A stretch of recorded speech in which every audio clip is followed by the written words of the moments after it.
Welcome to my channel. So markets ఈ week అయితే చాలా మనకి వీక్లో క్లోజ్ అయ్యాయని చెప్పొచ్చండి. సో 25,000ని బ్రేక్ చేసుకుంటూ మార్కెట్స్ 24,968 దగ్గర 143 పాయింట్స్ నిఫ్టీ క్లోజ్ అయ్యింది. పాయింట్స్ క్లోజ్ అయ్యి అలానే సెన్సెక్స్ అయితే మనకి 81,757 అంటే దాదాపుగా 501 పాయింట్స్ తగ్గి మనకి 81,757 దగ్గర క్లోజ్ అయింది. సో ఎందుకు మార్కెట్స్ ఒక్కసారిగా మేక్ ఆర్ బ్రేక్ అనేటప్పటికీ బ్రేక్ అయినట్టుగానే మార్కెట్స్ కనిపించాయి. దానికైతే ఇప్పటి వరకు మనం యూఎస్ ట్రేడ్ డీల్ ఇవన్నీ అనుకున్నామండి. But one more negative thing has triggered the markets about the quarterly results. ఎక్కడ చూసినా అంటే ఎలా అంటే కంపెనీస్ వాళ్ళ రిజల్ట్స్ అన్నీ కూడా ఐదర్ మిక్స్డ్ ఉంటున్నాయి, లేదు అంటే నెగిటివ్ ఉంటున్నాయి. సో కంప్లీట్గా మనకి హయ్యర్ ఎస్టిమేట్స్తో అయితే మార్కెట్లో ఏవి కార్పొరేట్ ఎర్నింగ్స్ కనిపించలేదండి. దాదాపుగా అన్నీ కూడా మిక్స్డ్ రిజల్ట్స్తోనే మనకి కనిపించాయి. అది ఒకటి రీజన్ మనం చెప్పొచ్చు. ఈరోజు అయితే ఎస్పెషల్లీ సర్ప్రైజింగ్లీ యాక్సిస్ 6% డౌన్తో ప్రాఫిట్స్ డౌన్తో వాళ్ళు రిజల్ట్స్ పోస్ట్ చేశారండి. సో దానివల్ల ఎంటైర్ బ్యాంకింగ్ సెక్టార్ అంతా కూడా మనకి నర్వస్లోకి కనిపించింది. సో చాలా వరకు మనకి డౌన్ గ్రేడెడ్ నిఫ్టీలో బ్యాంక్ స్టాక్స్ అన్నీ కూడా డౌన్ గ్రేడెడ్లో కనిపించాయి. అది ఒక రీజన్. అలానే ఇంకొక రీజన్ ఏంటంటే వీ హ్యావ్ అంటే ఎఫ్ఐఐ సెల్లింగ్ కూడా బాగా జరిగిందండి. అంటే ఈ వీక్లో ఆల్మోస్ట్ 17,000 crores వరకు వాళ్ళు సెల్ చేశారు ఇప్పటి వరకు. సో బికాస్ ఆఫ్ మన ఇండియన్ మార్కెట్స్ కార్పొరేట్ ఎర్నింగ్స్ బాగాలేవు, బట్ హయ్యర్ వాల్యూషన్స్ ఉన్నాయి. పిఈ అయితే 23 times ఫార్వర్డ్ పిఈ కనిపిస్తుంది. సో ఇంత ఎక్స్పెన్సివ్ ఉన్నాయి. సో ఈవెన్ సిటీ వాళ్ళు కూడా మన మార్కెట్స్ని డౌన్ గ్రేడ్ చేశాయండి. సో దీనికన్నా ఇంత ఎక్స్పెన్సివ్ మార్కెట్స్తో మనం ఇన్వెస్ట్ చేయడం కన్నా ఇండోనేషియా కానీ సౌత్ కొరియా కానీ ఇండోనేషియా, చైనా ఈ మార్కెట్స్ కొంచెం ఫేర్ వాల్యూషన్స్తో ఉన్నాయి. మన ఇండియన్ మార్కెట్స్ అయితే హైలీ వాల్యూషన్స్లో ఉన్నాయని చెప్పి అందరూ కూడా మా ఎఫ్ఐఐస్ అండ్ సిటీ వీళ్ళైతే ఈ విధంగా ఒపీనియన్ అనేది తీసుకొచ్చారు. So when it comes to the US కూడా మనకు కొంచెం అన్సర్టనిటీ అనేది అది కంటిన్యూ అవుతూనే ఉందండి. ట్రేడ్ డీల్ ఆల్మోస్ట్ మనకి క్లోజ్ అవుతుందన్నారు. సో వీఆర్ ఎక్స్పెక్టింగ్ 10 to 15%తో క్లోజ్ అవ్వచ్చని మనకి తెలుస్తున్నాయి న్యూస్.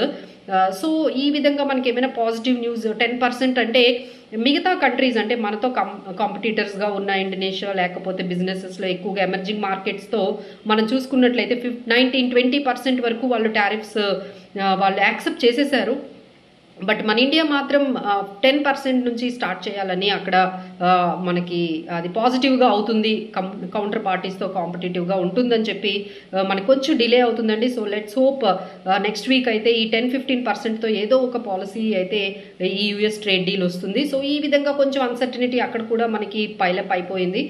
నెక్స్ట్ ఏంటంటే ఈ ఫెడ్ రేట్ కట్ గురించి చాలా యూఎస్ నుంచి మనకి న్యూస్ వస్తుందండి. సో అక్కడ ఈ విధంగా ఏవైతే ఈ ట్రేడ్ టారిఫ్స్ వల్ల ఇన్ఫ్లేషన్ పెరుగుతుంది, అట్లీస్ట్ ఆఫ్టర్ ఫ్యూ మంత్స్ అయినా ఆ ఇంపాక్ట్ ఇన్వెస్టర్స్ అక్కడైతే ఎవరైతే కన్స్యూమర్స్ ఉన్నారో వాళ్ళకి తెలుస్తుంది. అప్పుడు ఇంట్రెస్ట్ రేట్స్ అనేవి మనం తగ్గించడం మంచిది కాదని ఫెడ్ రేట్ కట్ అవ్వకుండా పవెల్ ఉంటే ఒకవైపు పవెల్ని ఫైర్ చేయడానికి కూడా సిద్ధమైపోయినట్టుగా మనకి యుఎస్ గవర్నమెంట్ నుంచి కొంచెం న్యూస్ అనేది వస్తుంది. సో పవెల్ని కానీ ఫెడ్ చైర్మన్ పవెల్ని కానీ పక్కన పెట్టినట్లయితే మార్కెట్స్కి అయితే అది చాలా నెగిటివ్గా ఉంటుంది. సో ఏం జరుగుతుందో అనేది మనం ఆలోచించాలి. ఫెడ్ రేట్ కట్ ఫైనల్గా 50 BPS పాయింట్స్ అయితే తగ్గించాలని అక్కడ వెయిట్ చేస్తూ ఉంటే పవెల్ అయితే మాత్రం తగ్గించట్లేదు.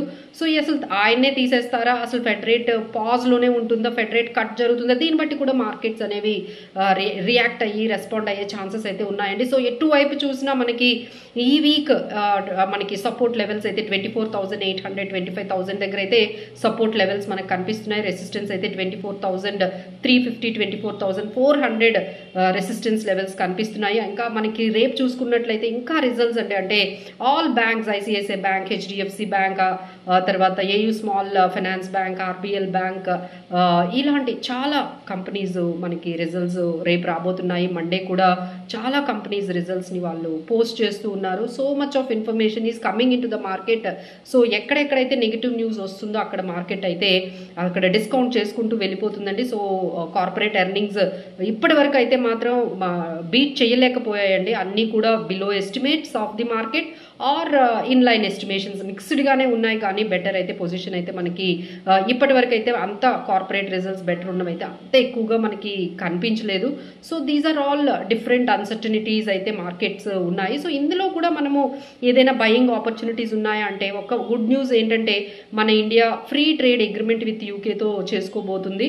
సో దీనివల్ల కొన్ని టెక్స్టైల్ స్టాక్స్ కానీ యునైటెడ్ స్పిరిట్స్ కానీ కొంచెం పెరిగే అవకాశాలు ఉన్నాయి. అలానే గవర్నమెంట్ గ్రీన్ ఎనర్జీకి సంబంధించి ఒక 20,000 crore డీల్ అనేది ఇన్వెస్ట్మెంట్ అనేది మనకి కనిపిస్తుంది. సో దానివల్ల మనకి నాల్కో, హిండాల్కో, వేదాంత ఇలా NTPC energy green energy stocks అయితే కొంచెం పాజిటివ్గా మనకి కనిపిస్తున్నాయండి. సో ఈ విధంగా కొంచెం మీరు లైక్ ఏమైనా ఫండమెంటల్లీ స్ట్రాంగ్ స్టాక్స్ ఏమైనా పిక్ చేసుకోవాలంటే చేయండి, లేదు అంటే you just wait and for the clarity కోసం ఈ మొత్తం ఫెడ్ రేట్ కట్ కానీ ఈ particular entire episode of quarterly earnings, పెద్ద పెద్ద కంపెనీలు ఏ విధంగా క్వార్టర్లీ ఎర్నింగ్స్ ఇవ్వబోతున్నాయి, అలానే ఇండియా యుఎస్ ట్రేడ్ డీల్ ఏమవుతుంది, సో వీటన్నిటి గురించి ఒక క్లారిటీ తెచ్చుకున్న తర్వాతనే మీరు ఎంటర్ అయితే బాగుంటుందండి. So but still if you wanted to buy any stocks like కొన్ని మంచి రిజల్ట్స్ కూడా ఇచ్చాయండి. సో లైక్ మనకి మైంట్రీ కానీ, Wipro and we have some stocks like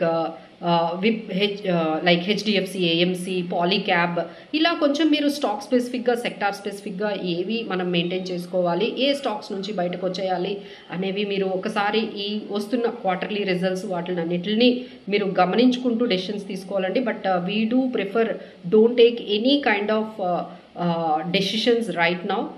just hold on with your strategy. ఇంకా ఏమైనా మీకు డౌట్స్ ఉన్నట్లయితే please do consult with the financial planners. మీకు ఎలాంటి స్కీమ్స్ కానీ, మ్యూచువల్ ఫండ్ స్కీమ్స్, స్టాక్స్, ఈక్విటీలో ఏ విధంగా ఉంటే ఎలాంటి తీసుకుంటే బాగుంటుంది అనే దాన్ని బట్టి మీరు ముందుకు వెళ్తే బెటర్గా ఉంటుందండి. ఆ తర్వాత మనకి హెచ్డిఎఫ్సి నుంచి గుడ్ న్యూస్ వస్తుంది. సో రేపు హెచ్డిఎఫ్సి వాళ్ళు స్పెషల్ డివిడెండ్, అంటే వాళ్ళు 30 years అయిందండి హెచ్డిఎఫ్సి స్టార్ట్ చేసి 1995లో. So they are coming with special bonus, special dividend కూడా. బోనస్ అయితే 1:1 ఇస్తామంటున్నారు. So tomorrow it could be a good news for HDFC investors అని చెప్పొచ్చు. సో ఈ విధంగా మిక్స్డ్గా ఈ వీక్ అంతా కూడా ఉందండి. లెట్స్ హోప్ మార్కెట్లో నెక్స్ట్ వీక్ ఏదైనా పాజిటివ్ న్యూస్ వస్తుందేమో, వెయిట్ చేయాలండి. First thank you so much for watching this video. Please share and subscribe my channel. Thank you so much.